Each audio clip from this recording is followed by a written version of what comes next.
नमस्कार मैत्रिणींनो, तर 15 नोव्हेंबरला शनिवारी आलेली आहे उत्पत्ती एकादशी। तर या दिवशी बघा आपण एकादशीचं व्रत करत असतो आणि या एकादशीच्या दिवशी बघा आपण काही उपाय आणि सेवासुद्धा करत असतो। तर या एकादशीच्या दिवशी आपल्याला तुळशीला ही एक वस्तू अर्पण करायची आहे। यामुळे आपल्या घरात सुख समृद्धी येईल। कर्जमुक्तीसाठी आपल्याला या दिवशी हा एक प्रभावी उपायसुद्धा करायचा आहे।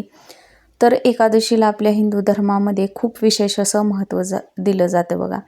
एकादशीच्या दिवशी आपण जर व्रत केलं तर आपली सर्व पापातून मुक्तता होत असते, आपल्याला मोक्षप्राप्ती होत असते आणि म्हणूनच बरेच जण हे एकादशीचं व्रत करत असतात।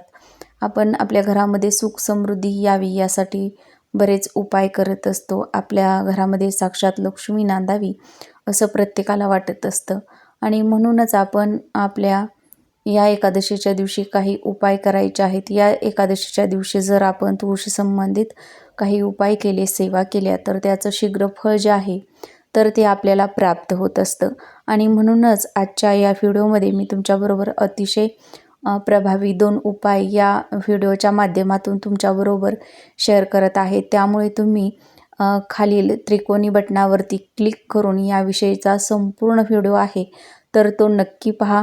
हा उपाय कधी करायचा, कोणत्या वेळेमध्ये करायचा, तुळशीला कोणती वस्तू अर्पण करायची आहे आणि कर्जमुक्तीसाठी कोणता प्रभावी उपाय करायचा आहे याची संपूर्ण माहिती तुम्हाला या फुल व्हिडिओमध्ये नक्की मिळून जाईल। त्यासाठी तुम्ही हा व्हिडिओ बघा, कुठेही स्किप न करता शेवटपर्यंत नक्की पहा।